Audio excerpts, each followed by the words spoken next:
The following production is part of the Play Some Video Games podcast network.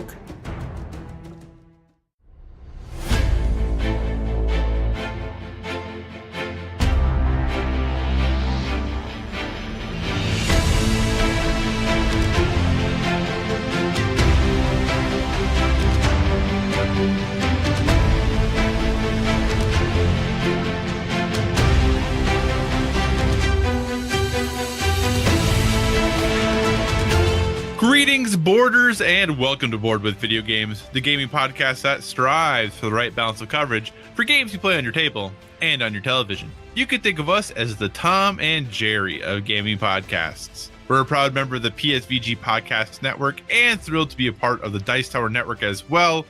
I am one of your hosts, Kyle, and joining me on this co-op adventure, the guy who thinks 60 frames isn't always the answer. Josh, how are you doing this evening? I'm here. Sorry for any listeners. I am under the weather, I guess, in one regard or the other. That's a pretty inside joke you made there at the beginning. It is a pretty inside. I mean, I'm assuming people have seen this 60 frames per second Tom and Jerry. I wouldn't have seen it if it wasn't in the Discord. I saw it on social media first. I saw it on Twitter, I think, the first time I saw it. I think I'm on a pretty aggressive social media block right now. So I have only seen a few things, and I'm very careful at what I see. So what you're saying is we should not spoil Avengers Endgame right now, and we should not talk about the latest episode of Game of Thrones. I mean, we could. I mean, you might need a new co-host if you talk about Endgame spoilers, though. I won't talk about Endgame spoilers. I'm not above ending friendships over spoilers for Endgame. I will say, we've talked about this on the show before. I'm someone who's a little more, I don't really care a ton about spoilers. But IGN, my lord, their social media is getting brazen with spoilers like right away in their stuff. Really? To the point that I've considered unfollowing them on all social media. Because not that I necessarily care a lot, but like yesterday, so Monday, there was something and they had an autoplay video on one of their Twitter feeds that like spoiled something from Game of Thrones. Oh. The night that was just less than 24 hours ago. And the autoplay video that talked about a thing. It's like, hey, here's all of the XYZ. And then it started showing characters. And I couldn't believe it. What are you doing? I'm noticing a lot of Game of Thrones spoilers and no Endgame spoilers, which I'm happy about. I haven't seen any. But there's been some Nerdist videos on YouTube that have like potential Endgame spoilers. But I'm scrolling through them very quickly. But there's been some very just like people just don't care about Game of Thrones. I guess they're just like putting it out there. Like even Jessica Chobot, someone who I'm a big fan of, she posted an Instagram post that just flat out said like R.I.P. blank, and I'm like, whoa, this is just a day after. What are you doing? I do think there's some. Because it's television, I don't think people hold to any sort of amount of time they're supposed to wait because everyone could have watched it at the same time. It's not like a movie where you have to make a special trip to the theater and get tickets and yada yada. Everyone could have watched Game of Thrones at their house Sunday night if they wanted to, right? So that makes it okay to spoil it immediately after, right? No, like you don't get to. Yes, I know you're making a joke, but people, you don't get to be the judge, jury, and executioner in someone's like personal life. Like, what if there was death in the family? What if their kid was up all night sick? What if they just couldn't get to it? What if their HBO Go wasn't loading? What if their subscription canceled that they needed to renew? Like, all these things are possibilities. People get frustrated on both ends. They're like, oh, I get so angry when people spoil things, and then everyone else is like, why should I have to not spoil talk about things? It. Yeah. But you know you're talking about it to spoil things because you would just talk to your friends casually about it if you weren't trying to like you're like, oh, I can't believe I'm so mad I can't say that this happened. Well, you just want to say that it happened. So here's a question. I'm not going to divulge the information, but I want to know if you would consider this a spoiler or not. There are articles on the internet that talk about, here are the X most important movies for you to rewatch, or in context of having seen Endgame, here are the most important movies in the Marvel universe. Is an article like that, or is talking in that way, do you consider that to be a spoiler? I don't know that it's a spoiler more than it is leading examples of what's proud. You could probably put the pieces together. Right. So, I mean, I wouldn't say that someone couldn't say it's spoilers, because of course it could be, but I don't know that I would necessarily, now I'm not spoiling Endgame because I haven't seen it, but if someone posted a list and they were like, here's a list of movies you should watch to be prepared for Endgame. Iron Man, Iron Man 2, Iron Man 3. So what? I'd be like, okay, I think I know what's going to happen. So that would be a little spoilery, I think. Right. It is interesting though, because how do you determine what is and what is not a spoiler with all of the information that exists out there? When you talk about, and I'm not going to give specifics, but you can find out the contract status of all these people. Yeah, but you have to go out of your way to do that. You do. So I could answer you the way that I would answer it for myself. There's a lot of people out there who say, I don't worry about spoilers because I'll enjoy the movie regardless. Right. It's about the journey. I'm not one of those people. I don't want you to spoil something for me because I like to be genuinely surprised when I see a movie. Right. I don't like for something to be ruined for me. That is the vision of the filmmaker, to surprise you with something. Right. Great. Yeah, I'll probably still enjoy the movie, but you're taking that enjoyment away from me for whether it's that one scene or the whole movie. So why do you get to decide that? Very true. I you and the royal you. Yeah, no, I know what you meant. I will say, have you seen, and this isn't spoilery, have you seen the video that Chris Pratt posted of? No. Okay, so he posted a video when he was. It says spoilery in the title, which isn't. So I did not watch it. Which I think is interesting because there's nothing spoilery about it at all. But basically, he's just on set and he's taking video of all the other people who are there. When you think of all of the Marvel Cinematic Universe and all of the actors that they have gotten to play these roles, he basically took a video of how odd is it to have all of these people in one place, right? Yeah. They're just standing around milling about. There's no acting or no story, anything is going on, but they're going through, they're doing all of these things. And as he pans around, he gets to Sean Gunn. And, everyone from the Marvel Cinematic Universe basically is in this camera shot that he's panning around and going through. And he gets to Sean Gunn, and Sean Gunn looks at him and goes, I'm pretty much the most famous person here. It's just this really humorous moment of Sean Gunn just be like, yeah, I'm pretty much the most famous person, when everyone else you could possibly think of is just out there milling about. So like I said, not spoilery at all, but very humorous to me. Because I appreciate Sean Gunn a lot. I think that guy's pretty funny. So yes, he is. But hey, that was a little bit of a longer intro than usual, but I think it might be relevant to a lot of the things we're going to talk about later. So let's go ahead. Let's kick this podcast off as we normally do. Thanks so much for joining us this week, everyone. As always, if you have any feedback, questions, suggested topics, hit us up at Board with VG on Twitter, or check out all the awesome stuff that Josh posts over on the Instagram. Also, Board with VG. We are a proud part of the PSVG podcast network, and PSVG is on Patreon. We are absolutely thrilled with the support you have given us over there thus far. And if you'd like to monetarily support what we do, you can find us there at patreon.com/PSVG. But the most important thing to us is just that you listen and maybe share our podcast with someone who you think would enjoy what we do. Some of the people over on the Patreon making everything we do possible are our wonderful producers, who include Coach Hulk, Edwin Kahlo, Devin Tyus, Kevin Austin, Chris M. Bonesaw, Carrie Cathcart, and Paul Calicote. Thank you all so much for donating and supporting us monetarily. We do really, truly appreciate it. We are also a member of the Dice Tower Podcast Network. So if you enjoy our conversations about board games and would like to dive deeper into that world, we encourage you to check out the Dice Tower Podcast, as well as the other members of the network. No matter what type of board games you enjoy, there's going to be a podcast on the network for you. So Josh, we're in a little bit of an odd situation in the sense that it's just you and I again this week. No guests, nothing like that. But I feel like a lot of this episode is just going to be talking about games and games we've been playing and games that have come out thus far this year. Yeah.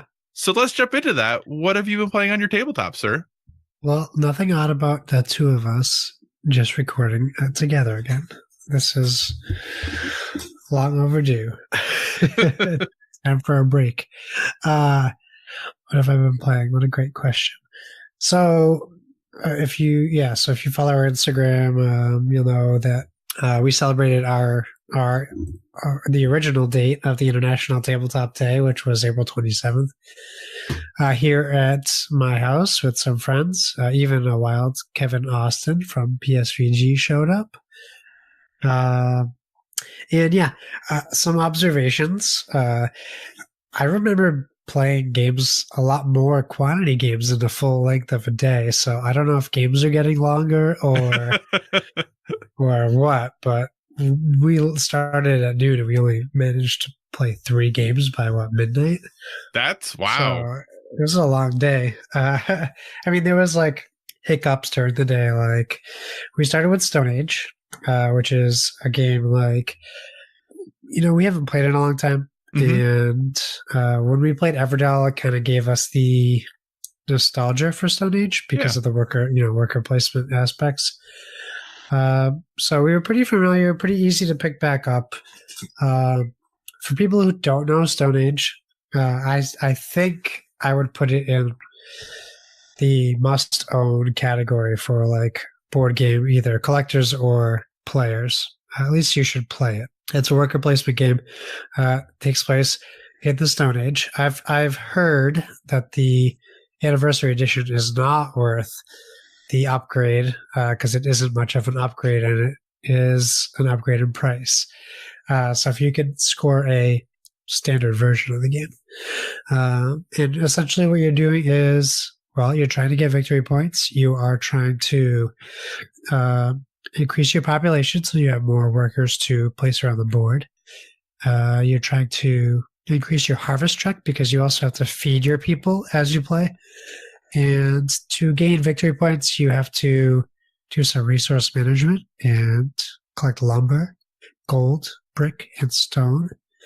And you use those resources to purchase victory point cards or spend resources to get resource cards, which also give you bonuses to the different types of things you can get victory points from. You can also get tools because you are rolling dice to get resources. So tools increase your die roll numbers, but essentially each resource is valued. So like a wood is valued at 3.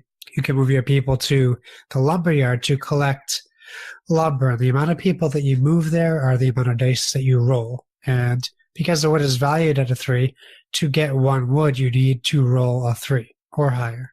And if you want to get 2 wood, you need to have a die roll of 6 or higher. So depending on how many people you have there, that's how much wood you can get from that location. The locations also have a specific amount of spots where you can put workers. So you can kind of monopolize a field if you have enough workers.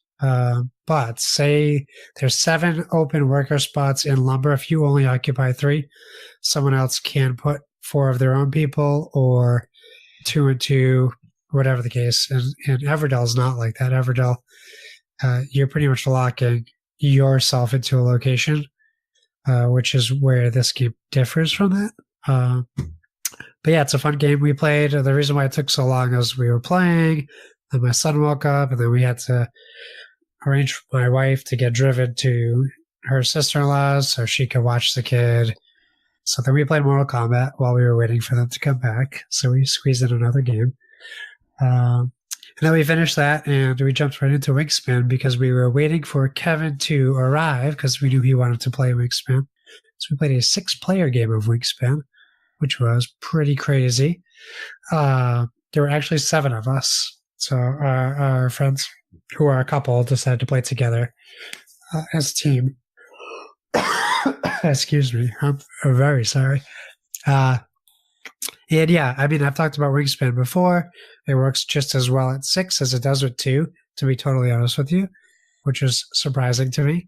Obviously, the scoring is a little bit more varied with that many players. But we had a blast. It's still another game that just it looks incredible, plays incredible. It was late, and most people left. So we tried to pick like a small game, and my wife suggested Reef. So we taught Reef to my one friend who stayed behind, and we had a good time with Reef as well. It's a game by Emerson Matsuuchi. We've talked about this. I've talked about it before. Did you end up playing? Yeah, you talked about this, right? I have it, but I haven't played it yet. That's right. You were planning on playing it, but you didn't get to. Oh boy. So yeah. We had a great time. It was a long day. We were trying to get legendary creatures to the table, which is a pencil first game. We will work on getting that to the table, my wife and I, hopefully this weekend. Maybe we can talk about that soon. But that's all we played on Saturday. We played all those games on Saturday. But do you own Lords of Waterdeep? I do. Do you think that when it comes to entry or lighter worker placement games, those 2 games, Stone Age and Lords of Waterdeep, are interchangeable? Or do you think they're different enough that people should consider both? I think they're different enough because you don't feel like you're doing the same thing in Lords of Waterdeep. I know you essentially are, but I think even if you remove the Dungeons and Dragons name from it, like thematically, I think it still fits into what you're doing. In fact, like that game is like prime for a Game of Thrones reskin. Yeah, it is, because it still fits into that like medieval mythological time period, like lore. I think it's also a great game. So between Stone Age, Wingspan, and Reef, the 3 games you played, if you had to rank them 1 to 3 from favorite to least favorite of those 3, how would you rank them? Overall or for the day? Overall. Oh boy. Overall. Wingspan, Stone Age, Reef. That was pretty quick. Yeah, I think it's easier to do than I thought. For the day, I would have picked Stone Age over Wingspan. Just because we had a smaller group and I feel more involved in a smaller group. But I think Wingspan is a stronger game. Gotcha. All right. Well, that was quite the Saturday that you had of board gaming. Yeah, we had a great time. It was a long day, and I should have got more food. But, you make mistakes. Well, food, yeah. That I guess it's definitely a mistake if you miss out on food. We had food, just we did. My wife kept going, "We're getting pizza? You said we're going to get pizza. Are we going to get pizza?" And then I surveyed the room, and they're like, "We're fine, just snacking on what you have right now." And I said, "Okay, no pizza. Should have got pizza." Pizza seems like it's always the correct route to go. Yes. So while you were playing those 3 amazing, excellent games, yes, I was playing a game that I like, but maybe, I don't know, I can't decide how much I like it. So I jumped into Evolution, finally. Okay. But playing it on the app. Oh, I played on the app too. So not playing the in-person version of the game, playing on the app. This is a game that I've really wanted to play for a long time, and I've never purchased the board game because I couldn't decide in reading about it and watching videos of it if this was going to be a game I liked or not. I couldn't really figure out if it would fit well into my style of game. So now that the app is out and you can play it for free to start, I said, okay, now is the time for me to jump into and try out Evolution. And you've talked about it before on the podcast, I know, but as a very brief recap, basically you were playing a dinosaur of sorts, or dinosaurs of sorts, and your job is you want to end with the most points. The way you get points for the most part is by eating food, giving abilities to your dinosaurs, and after all the rounds are over, whoever has the most points is going to win the game. Now, the whole point, though, is that you are competing against other players who are also creating dinosaurs, and you're competing for food. They might become carnivores and eat your dinosaurs. Your dinosaurs might become carnivores and eat their dinosaurs. And the way this all works is just through cards. And that's one of the things I enjoy about this game is the flexibility that every card has. Because every card does way more than one thing. It can be a lot of things. It can be your contribution to how much food is given to the dinosaurs who eat plants. It can be building up the strength of your dinosaur. It can be giving your dinosaur a special ability. It can do, every card is so versatile and gives you so many options about how to play it. And that's one thing I really enjoy about this game is as you're looking at that hand of cards you have, it's not as simple as card X equals X and it does X all the time. Card X could do A, it could do B, it could do C, it could do D, and it also could do X.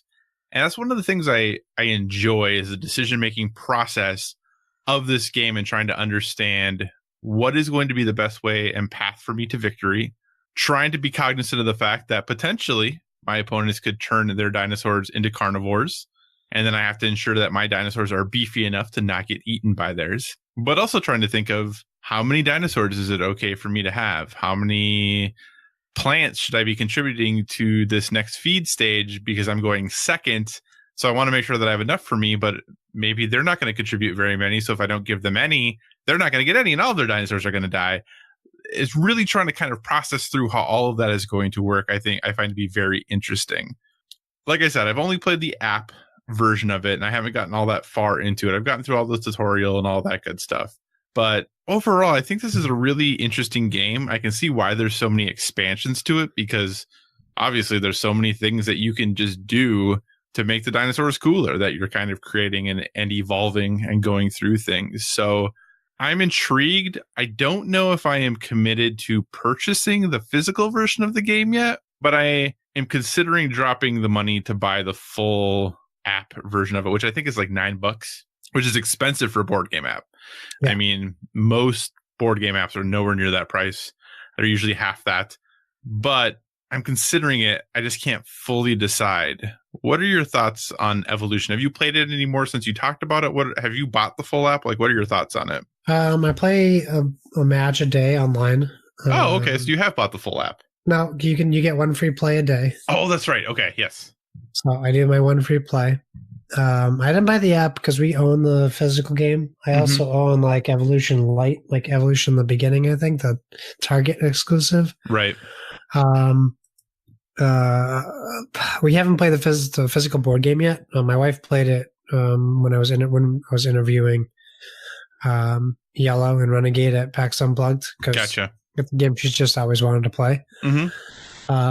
So I keep telling her, like, now you can teach me. I don't have to read the rules. You get to teach me how to play. My question to you, so like, this is what I'm thinking. I enjoy the game, but I don't know that I have a full grasp on it, even after doing the tutorial. Because there's a lot you can do, but my worry is, so like, when you play in the app, if you play with if you play with multiple opponents, there are like cards that you can put on your dinosaur that says like, you can't be attacked unless the other person has climbing, or you can't be attacked if this or that, or if you're attacked. My worry is playing in like a 4-player game, you're gonna and like physically, because the app tells you if you can or can't attack somebody. Like, I feel like that would be a bit much for 4 players. As far as, do you draw the line at trusting someone that when they're attacking you, or do you question them because maybe they didn't read your card? And there's a lot of games, I think, even like Keyforge is like that. Like, my buddy will do so much damage to me, and I'm like, but how? What cards did you use to do that? Because I don't see how you could do that. And then he'll show me, and it was there the whole time. But my worry is, like, when you go from a physical, a digital game that basically won't highlight something if you can't attack it, to going to the physical version where you, like, what if, like, my worry is, do you go to the solution where I trust my wife who's attacking me because she knows, or do I have to keep going? Does your thing have climbing? Because my card here says you can't attack me unless you have climbing. Like, that's my worry with it. Right. My answer is it's both players' responsibility. It's the responsibility of everyone playing to understand the game state. And mistakes are going to happen, especially when you're getting used to a game. Mistakes are going to happen. And I think it's just being understanding and empathetic about that and trying to be helpful about it. But I go back to, you know, and actually a game that has been really trying to call me back hardcore of Magic the Gathering. Yeah. it was the responsibility of both players to know the game state. You know, I needed to know the interactions my cards had with the other players' cards. That's my responsibility to know. And if I don't know, I need to ask. I need to understand that. So I think I definitely can appreciate that it would be a worry of moving to a game that does have a lot of nuance to when you can or can't do something. Right. And I think, like I said, I think it just comes down to working together through it and trying to do your best to like both understand the game state. And I think also both understanding that even if you're not actually actively playing, it's important to know what the other person is doing. Yes, for sure. Like, you might not actively be making actions and putting cards places, but you really need to know what that other person is doing and paying attention to it, because it could greatly impact what you choose to do on your turn. So there's kind of always something to do and pay attention to, which hopefully would help. But I think that's definitely a legitimate concern. It's the responsibility of everyone involved to understand what the game state is. So yeah, it's not a knock on the game. I think it's just more a window into sometimes the interactions we have here in the house playing games.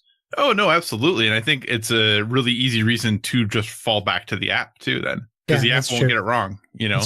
So, but yeah, that's Evolution. I'll probably continue to play it on the free version. Like I said, I'm not totally certain if I'm in to buy the app yet, but the free version has me interested enough that I'm going to keep playing, because definitely with what I've played so far, I rarely know if I've made the right decisions.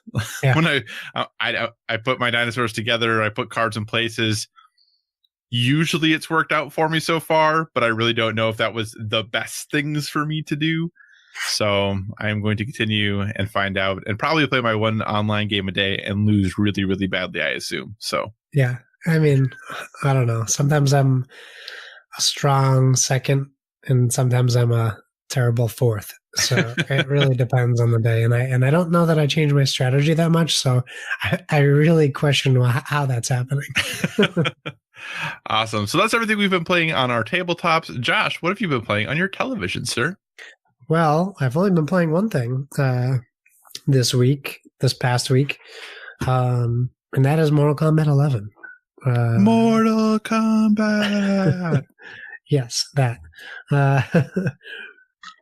So, Mortal Kombat 11. Yeah, I mean, I won't spoil anything in case people are curious if that was going to happen. It's not going to happen. You're not going to spoil how to beat all these towers? No, you know what? Okay, so I didn't spend any time in the towers yet, but I will. So the first few days of my Mortal Kombat experience, I could have done the story, but you know, it's been a bit since I played Mortal Kombat 10, so I figured I was going to jump in the tutorials. So I did all the tutorials. Basic, advanced, whatever is after advanced, and then I did all the individual character tutorials. Dang. So it helps that they give you a little bit of reward when you do all these things. And when you do the character ones, you unlock gear for the characters that you can only get from the tutorials, which is nice. And then there is two characters that are locked in the tutorial. If you didn't pre-order, you have to buy one, which I did. And then you have to unlock the other one through the story. So I did all that. That was like the first. It didn't take me a week, but that was like last week. Most of last week. Because I didn't have a lot of free gaming time. And I guess I should probably include this in video games. I spent a few hours with Lucas transplanting my desktop to my new tower. So literally taking the motherboard and all the internals from my tiny computer tower and he sent me his old graphics card to, basically say like the one that I had was terrible. And over Discord, he walked me through the transplant process, and we haven't finished it. So I'm glad that we were able to record, but it's working, which is the most important part. But we were up till I had him up till 12:30 a.m. on a weekday. Wow. And then I was up till 2 finishing some stuff. So I figured we give ourselves some time off. So that was the first week. And then this week I continued Mortal Kombat 11 by starting the story. It's, if you've played Mortal Kombat X's story, I don't think anything's going to come as a surprise to you as far as how good they have become at storytelling. But I think you greatly benefit in this game from playing Mortal Kombat 10's story, because a lot of stuff carries over. Even though it is incorporating Mortal Kombat 9 and a little bit of the past before that. You might play Mortal Kombat 11 and not be familiar with the characters that are featured in the story, at least at the beginning. So which I think is... Yeah, go ahead. As a quick side note, I didn't play Mortal Kombat 10.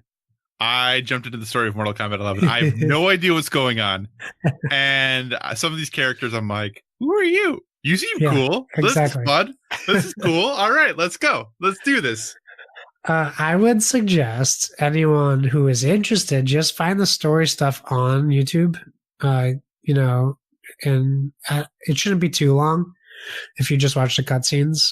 I think that would get you by, but I don't think it's a spoiler to say the offspring of Sonya and Johnny Cage, which is Cassie Cage, and then Jax's daughter, Jackie Briggs, are two important characters in the story. And then there's a whole bunch of other stuff going on. But I can give you a breakdown of the story without spoiling anything. The big bad, her name is Chronica. She interacts with the Elder Gods, I'll say that. She is trying to curate, I'll say, her ideal timeline, and that to say she's not happy with the outcome of Mortal Kombat X, and she's not happy with Raiden. So she decides to take matters into her own hands, and this has her bringing back and involving characters from earlier in their life. And it does have some Back to the Future-esque questions that come up, which I think is appropriate for essentially time travel. There's some humor. Something that Kyle probably didn't get that I got was I got very emotional at the beginning of the game, because I have a different I experienced a Mortal Kombat X storyline. So something that caught me very much off guard was that a Mortal Kombat game hit me in the feels and early. And that's not a spoiler, right? It's not okay. It's not a spoiler, but I'm sorry. I can understand having the connection from previous games, how that might hit you in the feels. Yeah. But the acting was so not good. Well, we'll just say Ronda Rousey is not the greatest actor. No. And I really don't. I feel bad harping on that, but she is not good in this game. But I think the problem is she sticks out like a sore thumb because every other voice actor is a good actor. That's true. That's very true. Even worse. Yeah. Yes, I will agree with you on that. And then this morning before I went to work, I did complete the story mode for Mortal Kombat 11. So now, how many chapters are there? You know what? I didn't pay attention. Okay. I hit a halfway mark. You get an achievement for the halfway point, so that should give you an idea of how close you are. Okay. So I think I just started chapter 5 with Jade. I think Jade was chapter 5. So I want to say there's 11, maybe 12. Okay, gotcha. Yeah, there's probably 12. Yeah, it was excellent. So now, I'll go explore the crypt. I will do some towers, but something that I'm very much looking forward to do that I liked in Injustice 2 was each character comes with 2 presets and an open slot for a third preset. So I'm going to go through and I'm going to build my own custom build of each character, and I'll gear them up the way I want. But what I do like is you get to like choose set moves too for your character build, which is exciting to me because as you play through the story, like the best thing that they do is they make you play with pretty much every character, or at least they give you the option to. Mm-hmm. And for a fighting game, if you play the story first, I think that strengthens you to be a better fighting game player because you have to get decent with at least each character. So I like that it does that. So yeah, I mean, I don't think it's a surprise to any of our listeners that I'm a big Mortal Kombat fan and that I've been waiting for this game. And I really think it lived up to the hype for me. So I'm very happy with the product that we got. Who's your main? I don't know who's going to be my main for this game. Typically, Sub-Zero is my main, but I'm a really big fan of Devora. Okay. From Mortal Kombat 10. So I'm going to mess around with her a little bit, and then there's a couple of characters that maybe I just won't mention in case of spoilers that I'm interested in trying out a little bit more. I actually didn't hate Sonya or Johnny Cage, and I totally expected to not like their fight style, but they changed everyone. They balanced. Jackie and Cassie were fine in Mortal Kombat 10, but they're totally different in this game, and they fight totally different. And I like the way that they both control. Even Jax controls really well. And I think something that they did in this is while everything you do feels like you're doing it, like it's purposeful, each attack carries some weight behind it. I really think this game like picked up the speed just a little bit over Mortal Kombat 10. And I think it made a world of a difference in control. Because 10 was a little slow. They were a little like sluggish as far as movement went. Gotcha. So I also am playing Mortal Kombat 11. I started it tonight and we got up to about chapter 5, like I said in the story. I jumped in, went to the story mode, and said, "Hey, you've never played this game before. Do you want to do the training?" I said, "No, I don't. Let's go." And I probably should have done the training. I'm doing okay as far as I'm winning most of my fights just fine. There's been one character who gave me problems. Yeah. But outside of that, everything has gone okay. But I definitely recognize the fact that I am not playing the game optimally. That there are very clearly things that I don't totally understand how to do or recognize that I'm not by any means good at fighting games, but I've played enough of them to recognize there's probably something I can do in this situation. I just don't know how to do it because I didn't do the training. So I have no idea what I'm supposed to be like when you get as far as like counters or hard counters to when you get in combos. Yeah. Like I have no idea what exactly I'm supposed to do in those situations. I'm sure there's something I'm supposed to do or can do. I don't know what it is. Yeah. There's things you can do. Yeah. Right. Yeah. I just don't know what they are because I didn't do the tutorial. Yeah. But I will probably do the tutorial after I finish the story because now I'm so far in the story. I feel like I should just keep playing it. You're not even halfway through the story. Well, but if you said there's 11 chapters, I'm like kind of halfway. I'm almost halfway. You're almost. I think there's 12, but yeah, you're almost there. So, but I will say, you know, as someone who hasn't played a Mortal Kombat game in quite a while, it's been a very long time since I've played a Mortal Kombat game. There's some characters that I definitely know. Some of them have very different looks. Yes. There are some characters that I have no idea who they are. But for the most part, I'm having fun. Like it's Mortal Kombat, kind of always what I thought Mortal Kombat would eventually become to be. Yeah, it's a good time. I'm having fun with it. I don't know. I always get into this thing where I get a fighting game or I play a fighting game and I have this desire so strong to be good at a fighting game. Like I really want to do it. Yeah. And with Injustice 2, I was going to do it. And then I didn't. And now with Mortal Kombat 11, I really want to do it. But I just know I probably won't. I really want to, though. We can always spar with each other if you want to practice. I definitely do want to practice. I would like to be serviceable at a fighting game. I respect fighting games a lot. I enjoy watching people play fighting games a lot, but I've just never been very good at them. So Do you have other thoughts, other things you want to say about Mortal Kombat 11? I know you haven't done the towers, and there's been a lot of controversy about that, and they were just patched like today as we were recording to make them a little more accessible. Yeah, but the people that are complaining about the towers are not playing towers on our level. They're playing the hardest, most difficult towers in the game. Right. And you know, I don't know. My thoughts are people can never be happy. It's true. And people are putting out these things, and some quote unquote journalistic sources are just taking quotes and turning them into stories without doing research. And some, like Kotaku, actually did some research and investigated some of these claims where people are like, oh, you'd have to spend this much money to do this. Well, no. And even Ed Boon had to come out and he's like commented on that thing, and he's like, that is bleeping ridiculous. Like, you can't even buy these things that people are complaining about. Right. You know, he's like, I understand people's frustration, but you know, we didn't design this so you had to pay to beat it. We designed it to be hard. So the people who are complaining are just fighting against hard things that they can't beat. Maybe just let it be that way. That's my thought. Like, but that's coming from me, who in fighting games, if I use Mortal Kombat specifically, there are just towers I can't beat, and I just won't continue.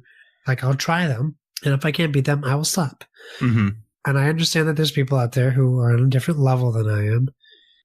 But I don't know. In my brain, that's like me and you having a conversation, and I say, like, you're like, see that weekly tower that came out? And I'm like, yeah, I tried to do it, but I don't have enough money to beat it. And instead you're like, well, you mean you're not good enough to beat it? No, they want me to pay to beat it. Like, that's what I hear in my head. Gotcha. So, I mean, you know, I don't know. Maybe suck up your pride a little bit and say you're not good enough to beat the tower. And then if it comes out that 150,000 people say, yeah, it says you have to buy this to beat it, then maybe I'll be inclined to listen to you. The one thing I will say, when you're playing, I'm assuming for your input of movement, you use the analog stick and not the D-pad, right? No, I use the D-pad. You do use the D-pad. Okay. Yeah. This is the one time I usually don't get too caught up into the Xbox versus PlayStation controller argument. Yeah. In general, I can switch between them just fine. I really don't care all that much about where the sticks are, but I use the analog stick. I don't use the D-pad. I used to use the D-pad, and for whatever reason, I don't think the D-pads are all that great in general on either of the systems. So I use the analog stick. This is the one genre that I really don't like the Xbox 360 stick placement for playing the games. I really wish it was where the DualShock was, for literally specifically just for fighting games. That's the only one that I have any issues with at all. So I agree with you on that. I was always I just chalk it up to, that's where I played all my fighting games, was on the PlayStation, so I'm just used to that controller. But right, it took me a while. Only for Mortal Kombat do I use the D-pad for some reason. I just find the like Street Fighter and Injustice, I was more proficient with the analog stick, but for Mortal Kombat, for some reason, maybe it's the precision, or maybe it's a lack of precision, whatever right. It is, that I'm getting better results on the D-pad is, unless, and I only discovered that through the tutorial. There were some moves I couldn't do. Maybe I'll try the D-pad. The analog stick. And it took a lot of trial and error before I figured out what was going on, but I find the D-pad easier for me. Maybe I will transition to the D-pad then and give that a whirl. Anything else that you've been playing on your television that you'd like to talk about, sir? No, but you're going to talk about a game that I think I'm going to start tomorrow. Gotcha. Well, I don't know. I'm probably going to not talk about that game first, so we'll see what happens. The first game I'm going to talk about, so Mortal Kombat 11, like I said, still playing it, kind of going through it. A game I've been playing on my Switch, actually, is Katana Zero. Which everyone's been playing. Which everyone has been playing, and it's really good. It is a very cool action platformer that has basically instant death. Kind of, I think you could say it's similar in some ways to like Hotline Miami, where, I mean, it's not top down, but you are kind of working your way through these levels, and you have a slash, a dash, you can slow down time, and that's about it. So you can slash things, you can slow down time to like slash and deflect bullets back at characters, you can roll through them, you can pick up objects on occasion and throw them. But other than that, that's all you're really doing as you're going through these levels. But you basically, when you walk into a level, your character kind of goes into this planning state. So you are going through the level, and every time you die, you rewind back to where the character started. And once you successfully get through the level, your character goes, oh, that should work, and then executes kind of the plan that you did to get through the level and take out all of the enemies. So it's an interesting way to explain away, if you would, all the deaths, that your character's really just looking at the level and planning what they're going to do. And then when you successfully get the run, that's them actually doing the level and being like, oh yeah, that should work. It's a really interesting game. I'm not as fully engaged in the story as maybe some other people are. It's an interesting story. It's kind of cool that they're trying to tell it. And they do and take on some very interesting concepts that you don't see in games very often. I just wish I was playing the game more, because the action is very, very fun. It's very engaging. I want to continue to do more and more of these levels, and they are continuing to throw more and more story at me, which usually I play games for story, but this to me is like a really good twin stick shooter where I just want to do the thing. I want to do the thing. I'm trying to chase that high score. I'm trying to perfect my movements through these levels, and it's a really good time. It's a really beautiful art style. It is that kind of retro 8-16-bit, however you want to look at it, style, but it looks really good. The colors are bright. The soundtrack is really excellent. The music in this game is very, very good. So it's an easy recommend. I think if you're looking for something fun to play on your Switch, I don't think it's very long. I'm very close to the end, I think, and I've probably been playing it for a little over 4 hours, maybe. So it's not super long. I think it's $15 if I recall. Yeah. But an easy recommend. It's definitely a fun game. There's not a lot out there like it. So if you're looking for a really cool action platformer, an easy recommend. If you enjoyed things like Celeste or Hollow Knight or anything like that, it's definitely different than those games, but it's going to, I think, kind of get those same hooks into you that those type of games did, to kind of get you through and drive you forward as you're going through it. So definitely an easy recommend. One of my favorite games I've played this year at this point for sure. So Nice. Yeah, Katana Zero, very fun.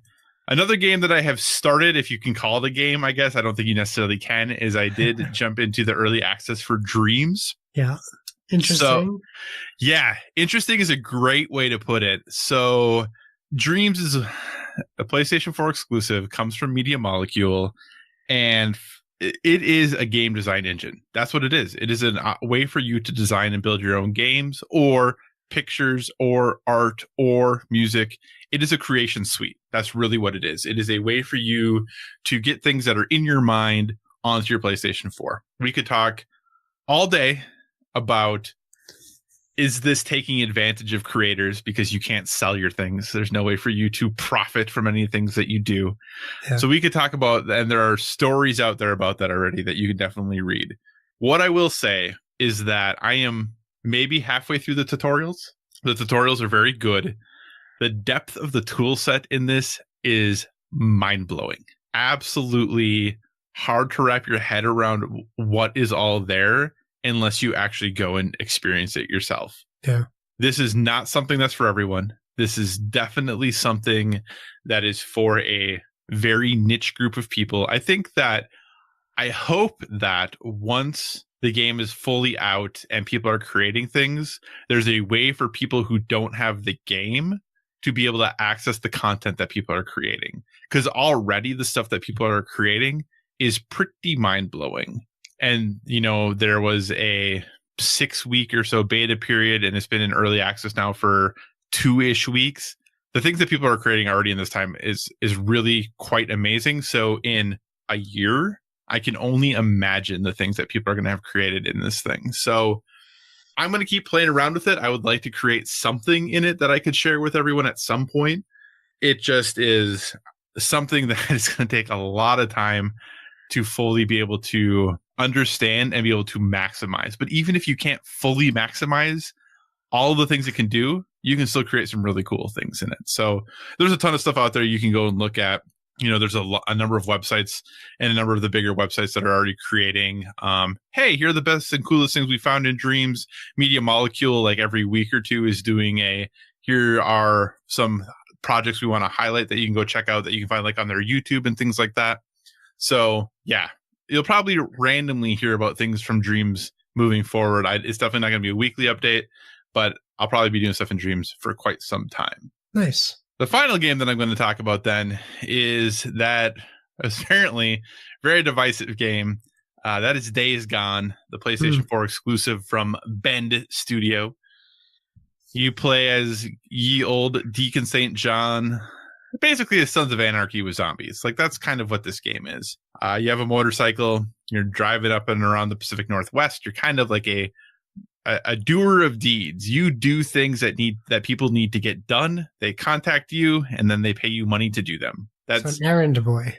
Kind of. I mean, I think they call you something other than that, but yeah, you're kind of an derogatory. I think you don't recall someone an errand boy. So that is what the game is. So this game was really divisive. It did not score well from a review standpoint. Well, quote unquote, sitting at like a 72 on Metacritic, which apparently 7s now are garbage. Well, I don't know. It depends on who you ask when, because sometimes they are garbage and now they're fine. Well, I do think it's interesting though that how set like the video game scale has slanted so drastically in the last like 2 or 3 years. Yeah. That anything below an 8 is basically hot garbage these days. Yeah. Which is kind of interesting. But anyway. We talked about this during Metafall and yeah, we thought how crazy it was. We did. So, and we'll continue to probably talk about that. Yes.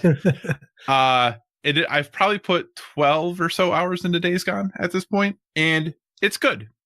Like it is a good game. It is not a great game. It is not a game that is going to rewrite record books or change the way the game industry works or anything like that, but it is good. Driving around on your motorcycle in the Pacific Northwest and in this game is fun. It is a cool place to explore and go see what things are. It's definitely an old quote unquote game. It is an older open world. There are not a ton of items on your map, but they're definitely like, go to this checkpoint, look at this stuff, go to this point, look at these things. How they tell the story is a little interesting. There are, 10 probably interweaving storylines that are going on.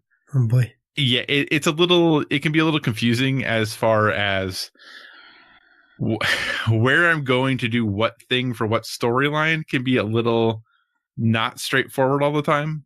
I generally know what's going on. I know what the big main broad brushstrokes are. I know what the main story is about. I know what all of that stuff. I'm still kind of feeling out the side characters and my relationships with them, what that's like, all of those things. I will say Sam Witwer, who does the voice acting of Deacon St. John, overall does a really good job. There are a few items that are a little weird where Deacon's like really angry about things that I don't know why they're such a big deal. But outside of that, the voice acting is pretty solid for him and most of the characters in it. If you read the reviews, there's a lot of issues with bugs. I've had basically 2 that I can think of that happened. I had a very weird audio bug where I just stopped having game audio. Just stopped. Like I couldn't hear anything anymore. So I had to restart the game and then it was all back. And then the only other real bug I've had is I killed a person, a marauder, and they dropped their gun and their gun rolled down the hill, across the road, up over the other hill. And their gun just kept going and going and going. Those are the only 2 bugs I've had. If you read, like I said, if you read reviews and other folks' takes on the game, they're going to talk a lot about the bugs that they experienced.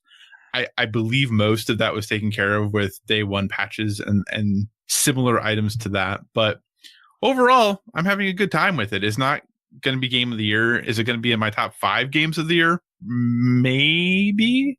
Is it going to be in my top 10? Probably. But I'm having fun with it in general. I like getting on my motorcycle, driving to a place. The moments of interaction with the freakers and the freaker hordes really are pretty cool. Like, that's something that isn't seen in games very often. And there was one moment where I drove up and I heard noises in a cave. So I was like, hey, let's go in this cave and see what's going on in there. And I go into the cave, and there was a red flashing light in there attached to something. I don't exactly know what. And I could see in the reflection of the red flashing light a whole boatload of freakers. And I said, I am not equipped for this. So I turned around to start going, and the freakers saw me and they started chasing me. So all I was doing was running out of this cave, and you can turn around the camera as you're running. And this just stream of freakers come running out of this cave after you. And I was like, oh gosh, I have to get on my motorcycle. Like, I have to. I'm not like. So, I mean, there are cool moments that happen in this game. There are very cool experiences that you have. It doesn't quite check all of the boxes, but it checks a lot of boxes. So overall, I'm enjoying my time with it. I'm going to continue to play it. I am interested to see exactly how the story of the game fleshes out. There was a moderately interesting, I don't want to say twist per se, but turn of events that just occurred in my main story. And I want to know what happens with that. I want to find out, how that progresses. So overall, it is a good game. Is it a great game? I would say at this point, no, it's not a great game, but it's good. I'm having fun with it. I don't think it's as bad or as dire or as horrible as some of the reviews made it out to be. Yeah. But it's also not, game of the year. So yeah, I'm having fun. I'm having fun with it though. It is a fun but unremarkable experience. So is that the game that you are planning to play soon? Yes, that's the game I want to start playing. Hopefully tomorrow. If not tomorrow, definitely Thursday. Yeah. Awesome. So, hey, those are the games that we have been playing. And with that, it is time to wrap up our MetaSpring contest. And it seemed to be appropriate to do kind of a deep dive on the games that are part of the contest, and not necessarily whether we liked them or didn't like them, because I know we didn't play all of them, but just kind of looking back now, is thinking about the fact that as we record this, it's almost May. It's April 30th right now. It's going to be May. It's going to be May, which used to make me think of a certain boy band. Still does. But for me, now it makes me think of Overwatch and the character May. But anyway. Ugh. It's terrible both ways. Yeah. But it was interesting going back and finishing the scoring for this, because I was reading through the games, and the fact that all these games came out this year kind of blows my mind, because some of these seem like they came out far longer ago than just January or February. So we're going to kind of go through, talk briefly about the games. If we played them, give impressions. If we didn't play them, just talk in general about where they sit in our impressions that we have from other people talking about them. Are they something that we are interested in playing moving forward? Is it something that's still kind of in our psyche? And then we'll wrap things up at the end by announcing our winner and all of that good stuff. Exciting. So to start with, Josh, first game on the list that came out in January 2019, Resident Evil 2. That's a game that I have. Did you play it? I did. I didn't play it enough though. I want to play it more. That's what I mean to be saying. I really enjoyed what I played. In fact, I was quite surprised with how much I enjoyed it and how good it looks and how well it controls. And something came out. What was it? Anthem? At the same time? What came out? We were playing something else at like technically the same time. Yeah, Anthem was a few weeks later. Yeah, so for whatever reason, was Far Cry? I don't know. There was a game that came out like the same time as Resident Evil 2. Maybe not the same day, but so yeah, I want to go back and revisit. It's a game that I want to finish, so I will make sure I find time to finish it. Yeah, I definitely want to play it as well. It is downloaded. I have it downloaded, ready to start. I just never quite got up the gumption to play it. I think part of the problem is I have gotten a little less able to handle horror games than I used to be.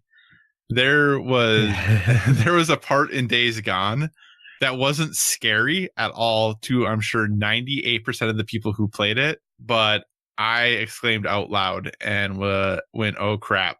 Because it startled me. I just can't handle scary games like I used to be able to. I really want to play this though, mostly because I did play it way back in the day. And this was the game, right? That when it came out, it really was Capcom is back, right? They've had so many strings of games that have been so good. Maybe not Marvel versus Capcom, but outside Definitely of that, outside of that, between Resident Evil 2, Resident Evil 7, Monster Hunter World, they've been releasing a lot of really quality, solid games as of late. So I really want to jump into this. It is a game that scored a 90 on the Metacritic, is where it's at currently. So obviously scored well with critics. Everyone I know who has played it has enjoyed their time with it. Just a game that I have not gotten to yet, but I really want to get to because I do think it potentially could be on a short list for me as far as game of the year if I can get over being a scaredy cat and actually go ahead and play it. So Resident Evil 2 came out early this year, which kind of is surprising to me that was this year. That seems so long ago, but scored sitting at a 90 on Metacritic. The next game on the list was a game that, even though it seems like it was a really long time ago, people waited for it for a really long time. That's Kingdom Hearts 3, also released at the end of January. Did you remember this game came out this year? Yeah, I remembered all these games came out this year. Okay, I just haven't heard. There just was a recent announcement that there's going to be DLC for Kingdom Hearts 3. So that happened just in the last couple of days. But outside of that, I don't remember the last time I heard someone talk about Kingdom Hearts 3. Yeah, I would agree with you that people aren't talking about it, which is odd, I guess. But maybe just because they're all still playing it. Who knows? That could be my partner is still playing it. She doesn't quite have that platinum trophy, but she's getting closer and closer all the time. Yeah. I mean, this is sitting on my hard drive. I want to play it. I'm waiting.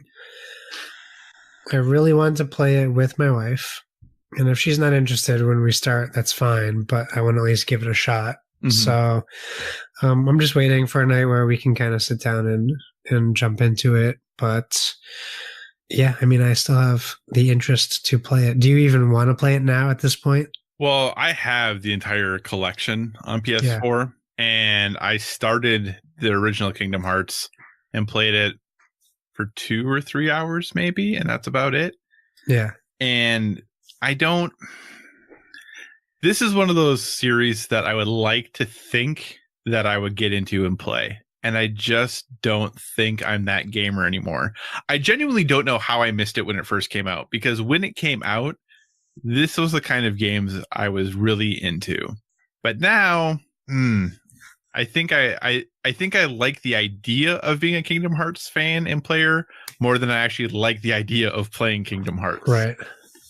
So, yeah. Do you think this is it? Do you think there will be another Kingdom Hearts game? Yeah. I mean, there'll always be Disney movies, so there'll always be Kingdom Hearts games. It just is a matter of when, not if. So when they make the next Kingdom Hearts game, are they going to use all of the live action remake of the Disney animated movies? Will it be live action Dumbo, live action Aladdin, live action Lion King? Is that what they're going to use instead of the animated worlds? I shouldn't say no, because they went ahead and put basically real life Pirates of the Caribbean in this one, so maybe, who knows. So Kingdom Hearts 3 scored an 84 on the Metacritic, so pretty solid release overall, sitting nicely in that mid 80 range. The next game on the list was one of those games that probably fits in a lot with our conversation, similar to Days Gone. Yeah. And that is Crackdown 3, the Xbox exclusive, long in development. We had heard a lot about it. Finally came out mid-February, February 14th, February 15th, right around there. Yeah. Have you played this game yet? I did. I talked about it. Well, we talked about it a couple weeks ago. Have you? Did you finish it, or did you just play it for a while? No. I played it, and I'll remind you that you were surprised at my answer. I didn't enjoy it. In fact, I uninstalled it. That's right. Because, and once again, not because I don't plan on playing it, Mhm. There's still room for Crackdown 3 in my heart, but not in my hard drive.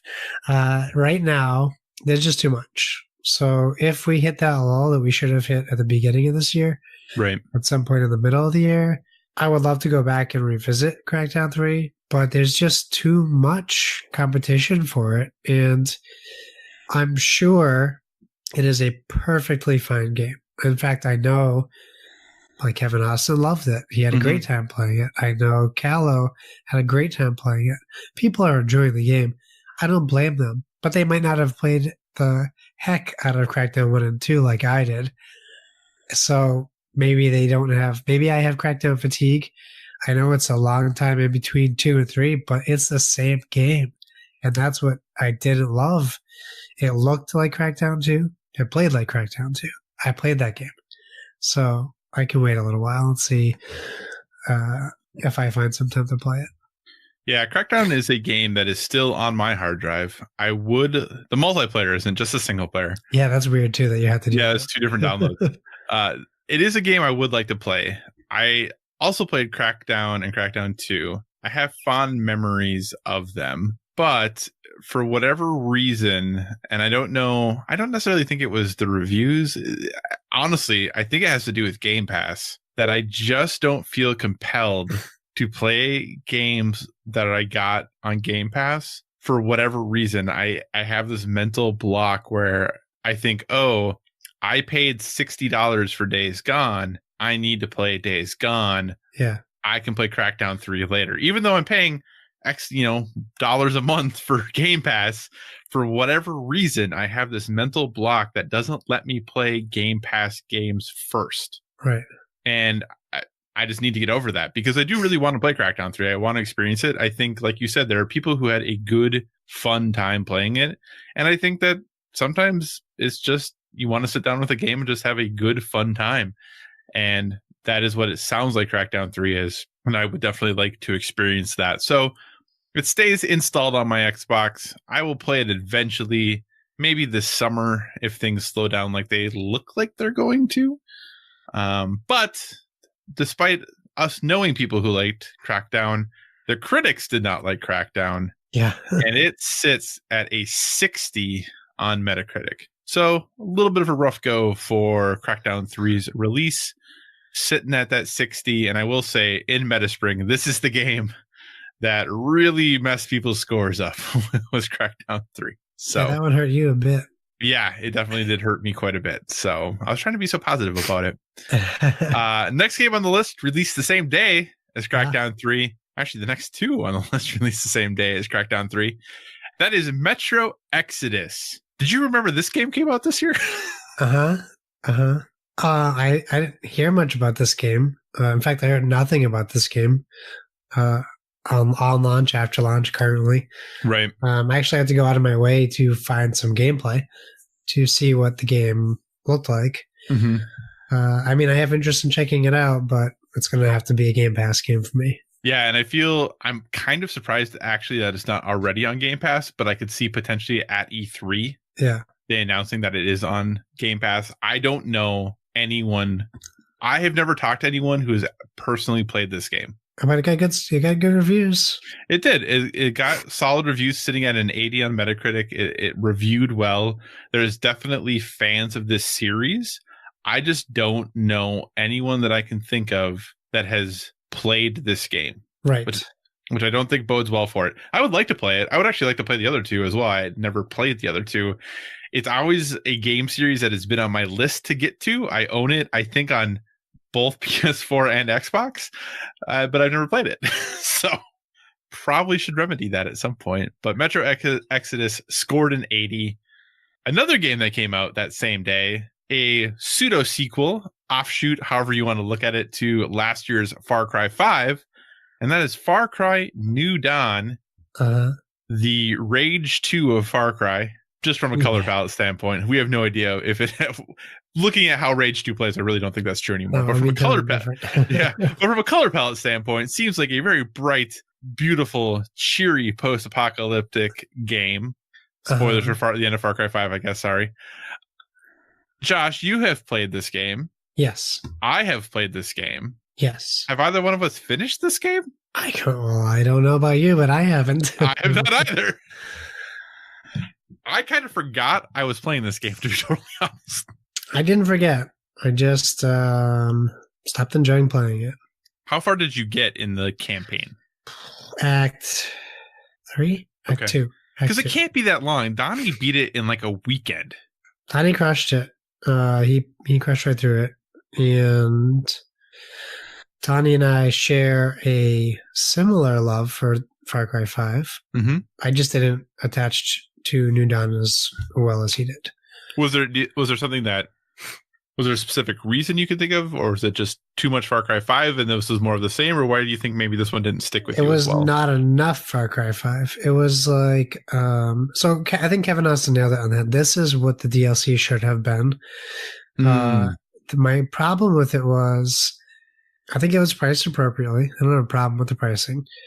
But it was kind of billed as this like its own game, standalone game, which it kind of is, but it's like, fetch quest after fetch quest after, like, you go in and do something, then you got to go back to prosperity, then you're going to do something and then you got to go back to prosperity, and that's not what I wanted. Like, I played Far Cry 5, I got all my missions, they're all sitting ready to be achieved as I'm going through the world and as I stumble upon them, which Far Cry New Dawn still has some of that, but to proceed with the main story, like, it's back and forth, back and forth, back and forth, and I just kind of got sick of it.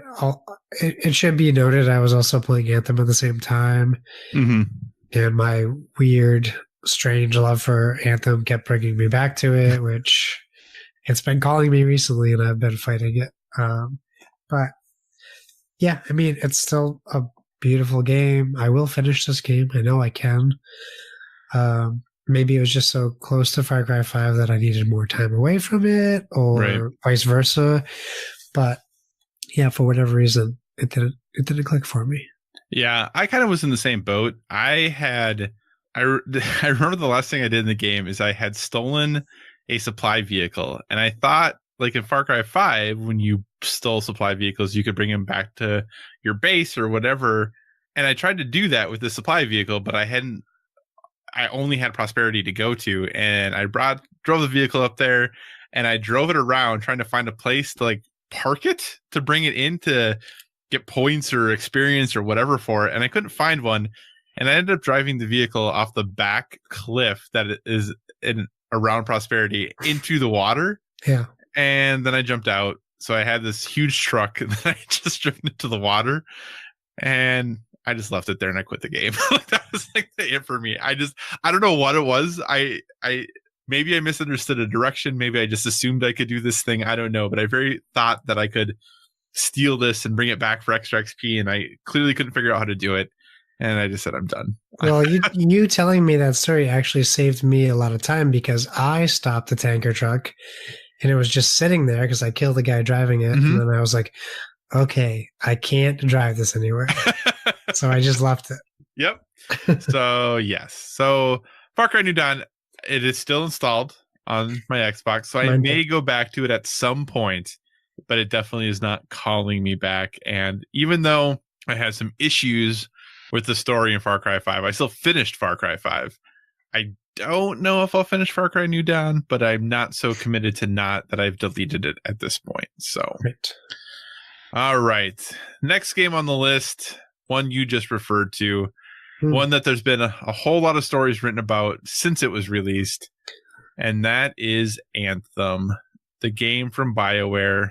I will say that this time, Josh did not make a guarantee that it would be Game of the Year prior to it coming out. I'm done with BioWare. So. But Anthem, the much anticipated follow-up original IP from BioWare, folks had high hopes for this game. You said that you have a love for this game and is kind of calling you back. Where are you with Anthem? Where are you at currently?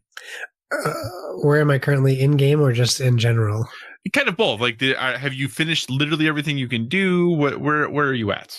I finished everything you can do without repeating the same stupid thing that you do every time you do it. Gotcha.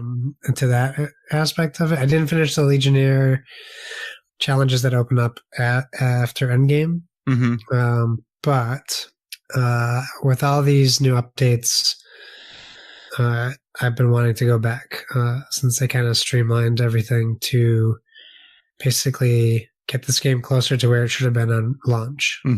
So I want to go back and revisit it, but Anthem took up enough of my time that I kind of, this might not make sense when I say it, but I kind of need to give the respect to all these other games that deserve that respect that Anthem doesn't. So I need to give Days Gone a fair, I want to play the game, so I need to give it a fair shot.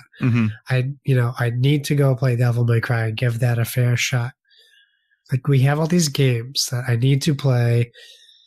It's weird for me to say it, but Anthem doesn't deserve my time right now when I have these other games. It's not fair to the other games. I don't think that's unreasonable. So, but I still love it. No, that's nothing wrong with that. And I shouldn't. I finished the main story, the main campaign. Yeah. And then got back to the outpost. What do they call it? It's been so long. Tarsus. I know. Fort Tarsus. There we go. I got back to Fort Tarsus. And then suddenly there was a whole bunch of stuff on the screen for me to do. And I said, okay, I'm good. So that's where I ended at. Oh, I did all that stuff. Yeah, I didn't do any of that stuff after I had finished the main story. So I'm kind of in the same boat. I do want to go back to this. I had fun while I was playing it. I am a little worried. Apparently now the matchmaking is a little challenging. It was challenging when I was still playing. Right. So it's apparently a little challenging to find games since it matchmakes all of the social or going out and doing these missions. Apparently that is challenging to find groups right now. But I definitely like this more than the critics did. I had fun with it. Anthem is one of those games that, kind of like you said, I like it more than I probably should. I don't know that it'll end up on a top 10 games of the year for me, but if they continue to improve it, I would have no qualms about going back to it and cleaning up the stuff I haven't done yet, exploring the new content that now got delayed, but exploring the content that is supposedly coming in the future still. Yeah. As long as they keep doing that, I have no issues going back to it. You and I clearly like the game more than the critics. The critics gave it a 55, where it's sitting on Metacritic. The reason I say that this is the reason I say that Crackdown was the bigger decider of scores when it came to final outcomes is because basically everyone missed Anthem by a ton very similarly, whereas Crackdown 3, there was a wider gap in as far as how many points people got from it. So Anthem, pretty much everyone was in the same boat if they lost 30 to 35 points on it. Crackdown was between 8 and 20 or something like that. So there was just a bigger gap there as far as how many points people lost from their guesses for Crackdown 3 versus Anthem. Next game on the list was another one of those Capcom hits of the spring that came out in early March, Devil May Cry 5. This is a game that I played the introductory mission to. Okay. And said, wow, they have really nice teeth. That's and yep, I know, right? That was the thing I noticed, how nice their teeth look. And then I went back to playing Anthem. Oh, hey, I know what that experience is like. Yep, I hear you. Right. So I do want to play this game because stylistically it's a type of game I enjoy a lot, but I will have to start over again. I definitely would have to start from the beginning. But I'm excited about this game. The critics loved it, scored an 87. It's a return to form for Devil May Cry. What are your thoughts? Is this a game that it sounds like you haven't started it yet, but you're hoping to play it? Yeah, I really want to play it. It's been a while since I played a Devil May Cry game, properly. I tried DMC on Game Pass, maybe. But I didn't give it a fair shot. I only played it for maybe 20 minutes or so. Right. And I think the last Devil May Cry game I played and finished was 3, so it's been a while. Gotcha. And obviously DMC, different developer, has a different feeling. Some of the hardcore Devil May Cry fans don't like DMC. I like Devil May Cry and DMC, so I think they're both great, just different. So I am looking forward to playing this game again, hopefully in this summer lull that it seems like maybe we're going to actually have. At least the games that seem to be coming out in summer are going to be a little bit smaller, hopefully. So Devil May Cry 5, Metacritic score 87. So overall, the critics enjoyed. The next game on the list is a game that I've put more time into than I anticipated I would, and that is The Division 2, the follow-up to, obviously, Ubisoft's The Division. Came out mid-March. Critics gave it an 82. I am currently 28 hours into the game, 29 hours, something like that. Level 24, I think. I'm enjoying this game. I constantly think about going back to it. I probably would still be playing it if I wasn't playing Days Gone right now. It is a game that I kind of always have a hankering to go back to. The loot loop in it, I really enjoy. I have enjoyed the upgrades to weapons and all of those good things, and getting the better gear to suddenly, oh, it's gold, this is exciting, and getting that and equipping it. My one gripe, and I know that people would say that this is not the point of the game, I wish there was an optimize button where I could just click one button and it would give me the best combination of guns and armor and holsters and everything else. I do wish that would happen, but I know that kind of defeats the purpose of the game, but I do wish that existed. I really have enjoyed my time with The Division 2. I probably will continue to chip away at this game. I will likely get through the story and a lot of the side stuff. I don't know how much I'll get into the end game stuff where you start getting into gear scores of the 300s, 400s, but I have enjoyed my general time with it thus far. Josh, we've played this game together a little bit. What are your thoughts on The Division 2? I really like it. And we talked about it recently that I just kind of took a break from it because I think I reached a point where I did start to get bored, and I kind of wanted to play it more cooperatively. Mm-hmm. So I haven't picked it up in a little bit, but it was a game that I was also playing while playing other games as well. When I was really enjoying it, that was the only game I was playing, and I will definitely play more of it. It's just, I think I needed a little break from The Division, but I still really enjoy it. Understandable. So The Division 2, like I said, critics gave an 82 on Metacritic. The next two games on the list are games we just talked about a ton, so we probably don't need to go into too deeply, but Mortal Kombat 11, Josh seems to really enjoy. I have had my fun time with it as well. The critics have given it an 83. But yes. Go ahead. I'm waiting for it. I need some credit. I nailed it. You nailed the Xbox score for it. Yeah. But we're not going off of the Xbox score. But I nailed it. You did nail the Xbox score. Yes. On Xbox, it currently sits at an 87, just because obviously Xbox reviewers have a harder time identifying flaws in games. I'm totally kidding. Totally kidding. It is interesting though that in general it scores higher on Xbox. Games score higher on Xbox. Yeah. I did notice that. So I do think, honestly, but typically if you look, there are more reviews for the PlayStation version than the Xbox version. Less reviewers on the Xbox. Yep. So, but yeah, so Josh did nail the Xbox version, which is the version he's playing. Yeah, and it's the version you're playing. So it makes sense that you would have nailed it perfectly right when you predicted it months and months ago. Nailed it. Yeah. So like I said, critics gave it an 83. I do think overall, if you read the reviews for it, they definitely praise the fighting, but they definitely ding it for the towers and all that other stuff. Where would this game sit if they didn't have to get up all over this non-existent microtransaction nonsense? Well, it's so interesting though, because if somebody goes and buys that game today, it's already it's not the same. The issues and the critiques in the review are already, some of them basically null and void at this point. Yeah. So it is always the idea of, should you update reviews or not? I think in this day and age, the review should reflect the experience you would have if you got the game now, which obviously it's impossible to update reviews that frequently.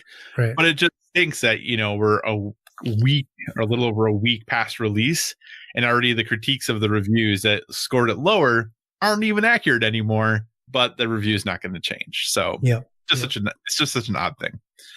So yeah, Mortal Kombat 3, like I said, sitting at that 83. And then the final game, Days Gone, 72 is where it's at right now for Metacritic. If you read Twitter and critics Game Press, apparently it's horrible.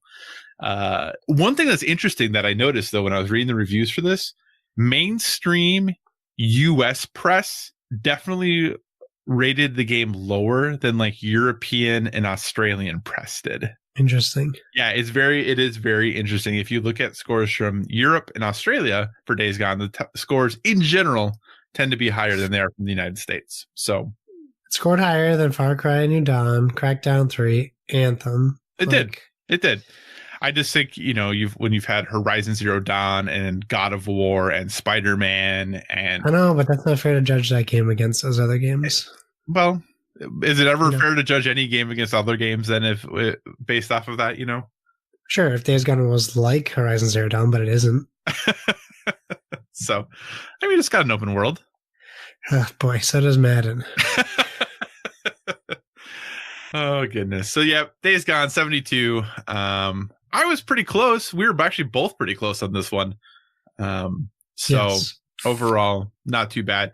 The tie-breaking game, Yoshi's Crafted World. Now, Josh, neither you nor I are huge Nintendo people. Like, we have Nintendo systems, but we don't talk a ton about Nintendo games on here.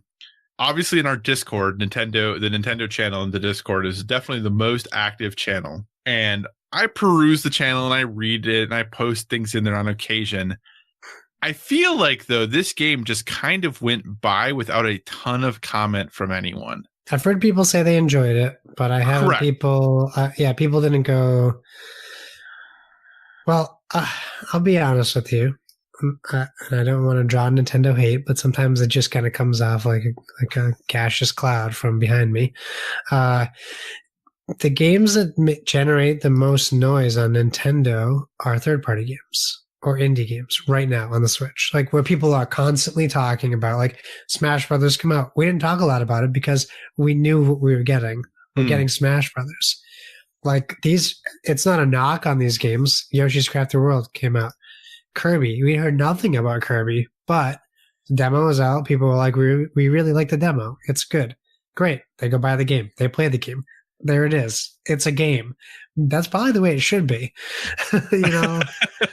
Like, so I don't think like you start seeing things on Switch like Hollow Knight, Dead Cells. These things like draw a lot of attention because they're on the Nintendo platform. They're not exclusives, but they're like, come play this on the Switch. Like, these are great games for the Switch.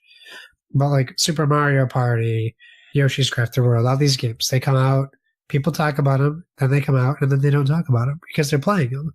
Like, I think that's fine. It scored sufficiently. It scored close to what we thought. Yeah, got an 80. The good thing that it was a tiebreaker. Well, not really, but technically, you technically would have won, but technically I tied the winner. So this would have separated me from the winner, right? It would have. Yes, it would have. You technically tied the winner, and this would have been then the tiebreaker for the winner, which you would have won. Yeah, exactly. But here's the interesting thing. For the folks who submitted their answers, there were two people who were 1 point apart. I saw that. But their scores for Yoshi's Crafted World, which was a tiebreaker, were identical. For the same score. Yeah. So had they tied, the tiebreaker wouldn't have worked. We'd have to resort to the wheel. We would have had to resort to the wheel. So yes. So overall, I thought it was a pretty successful contest. I think that, like I said, Anthem was kind of the game that everyone missed by a lot. But because everyone did, it didn't have a huge impact on the scores necessarily. Crackdown Theory really seemed to be the game that had the biggest differentiator that pushed scores apart the most. And those that had the better scores definitely had a lot of scores that were, within that 6 to 8 range. The person who did win nailed one of the scores perfectly. So they got 0 points for one. So overall, pretty competitive contest. The best score total with the differential was an 82, which was mine, but I can't win. But then the highest differential was a 110. So even really from that, not drastically different if you figure over the course of 10 games that are counted in the differential. And that's only about 3 points a game. That's not that much, really. We wouldn't embarrass Paul by saying who it was, though, right? No, we clearly wouldn't do that. We clearly would never do that. But the winning score for those who submitted their scores had a tie with Josh. Josh got an 88. So this winning score also got an 88. I'm so proud of myself. You did great. It was awesome, man. Compared to the last one. You definitely upped the game. But the winner of MetaSpring 2019 is none other than Skinny Matt himself. Matt Knight. The Skinny Matt. The Skinny Matt. Congratulations, Matt Knight. You are the winner of MetaSpring 2019. We will be in contact soon via email to sort out the deets for your prize, which will be a game because, we're a gaming podcast. So that's the kind of stuff that we like to do. So, hey, big thanks to everyone who participated. We really are thrilled that this contest seems to go over decently well. We get the most entries of any of the stuff we do. Yeah. Any of our contests for this. I know. And even though this is one of the ones that's probably a little more complicated to enter. So big thanks again to everyone who entered and everyone who played. MetaSpring will be taking the summer. The Meta contest will be taking the summer off, but will return in the fall, new and improved. I was sitting at work one day working on something, and something came to me, and I just kind of sat there in disbelief that I hadn't thought of this sooner for doing this contest. And obviously, I'm just going to create a Google form for people to fill out because it's going to be so much easier. Go to this place, put in your email address, your name, and put in your scores for these 10 games. Done. So easy. So I don't know, but it'll be back in the fall. We'll talk about it as we get closer to summer wrapping up. And once we get more announcements for what games are coming out this fall, there's so few release dates in stone right now past August that, we don't really know exactly what it's going to look like. But again, thanks to everyone who participated in MetaSpring. Congratulations again to Matt for your victory. We'll be in contact soon and look for the return of the Meta Fall contest coming fall 2019. Before we wrap up, Josh, I believe we have a listener question. Is that correct? We do have a listener question. So remember, you can hit us up at boardwithvg or at our email address, boardwithvg@gmail.com. Now, it's not boardwithvideogames@gmail.com. Though we do have a very awesome fan fiction in there. We have some fan fiction I'm going to work on. We have them in parts. So thanks to Paul for sending us that. It is very good. It is very good. It's really good. I will.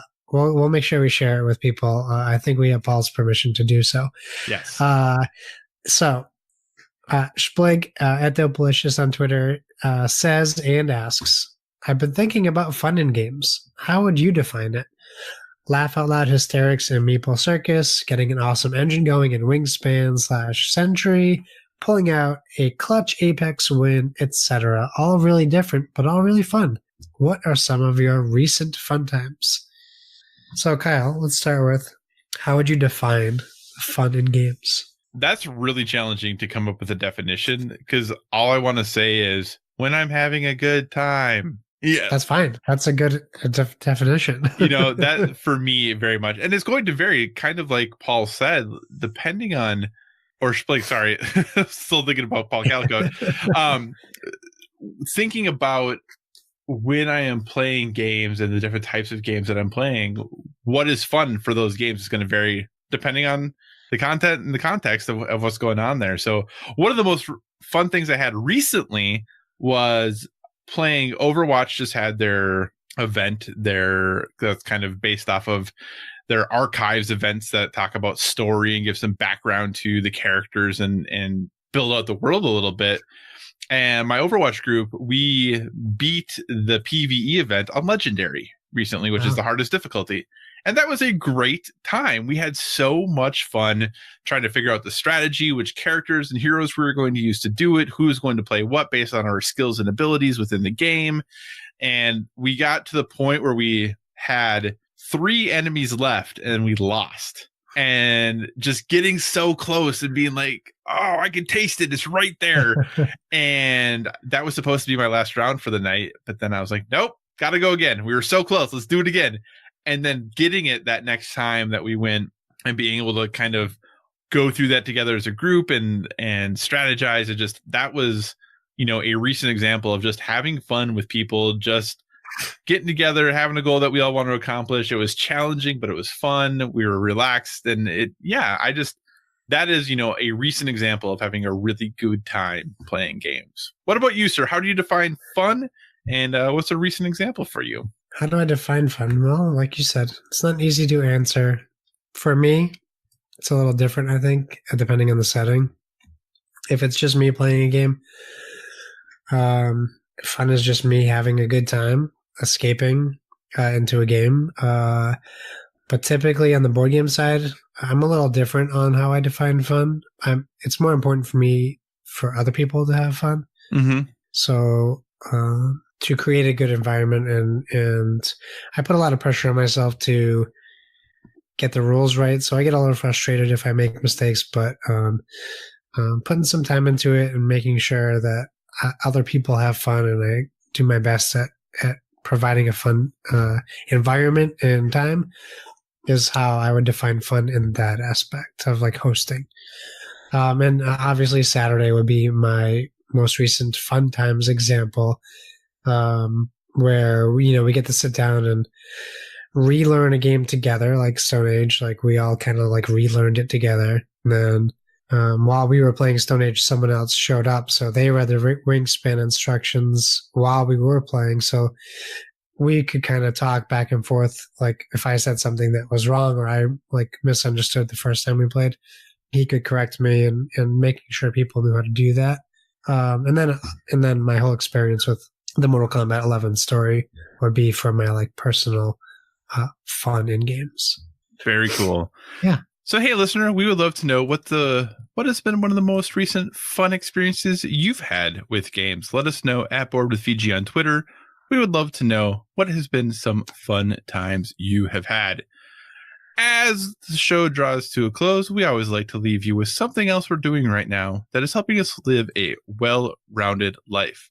Obviously, we're clearly a gaming podcast, but we do other things too. So we want to give you a recommendation, suggestion, something we're currently into that's helping us out with that. Josh, what is your recommendation for a well-rounded life this week? Well, this is for the comedy nerds, and it's a very specific type of comedy. If you're familiar with Comedy Bang Bang, the title, I'm going to recommend the show, which is on Netflix, but I'm specifically recommending the podcast. And the reason why I'm recommending the podcast now is it's something I've been listening to for a very long time. I even went all the way back and listened to the first episode and like caught myself back up. But on Monday, today's Tuesday, so yesterday, it was their 10th anniversary, and they released a 10-hour long podcast, which I finished today. Dang, yo. That's a long time. It's the longest recorded podcast in podcast history. It was so long that it broke the algorithms for like every podcast service except Stitcher, so they had to release it in 2 parts, but on Stitcher it came out at a crisp 600 minutes. No breaks, just one long episode. So, and it's improvised comedy, so it can be much, but like everyone from like John Hamm to Nick Kroll to the new Sonic Ben Schwartz himself to Thomas Middleditch to all these people come on the show, and most of them do characters, some of them don't. But if you ever get to watch the show on Netflix, it's like a weird Pee-wee's Playhouse like style show, where they've had like band leaders from Reggie Watts to Kid Cudi to Weird Al Yankovic at the end, and huge stars, people playing characters.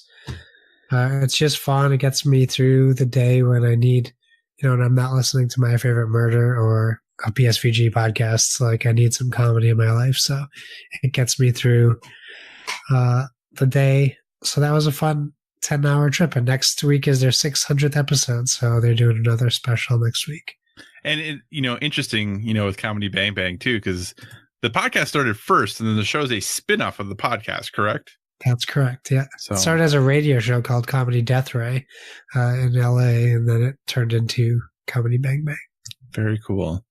So that is a podcast I've listened to off and on. I go through streaks where I listen to it for a while and then I don't, and then I do. So yeah, 10 hours though. Wow. That's a thing. Whew. Yeah. That is a long time. I'm impressed you listened to 10 hours of one podcast. That's really impressive. Thanks, I think. So my recommendation is going to be probably unsurprising for me. It's a docu-series. Imagine that. I know, right? Me recommend something that's like documentary style. That never happens. And that is a new show on Netflix, a new docu-series called Street Food.